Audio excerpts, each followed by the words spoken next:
يا اسعد مالك؟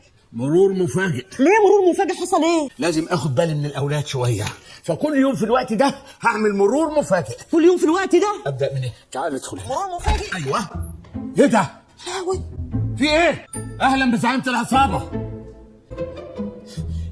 ايه الريحه دي؟ انا مش شامه حاجه خالص لاني عندي التهاب في الجيوب الانفيه. انا شامم ريحه حلويات زي ما كنت كيكه برتقال تفاح.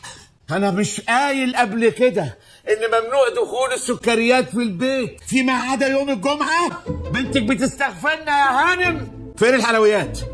فين الكيكه؟ فين الكيكه؟ مفيش حاجه هنا. بسم الله الرحمن الرحيم. ايه الدخان ده يا مفت؟ انا فهمت.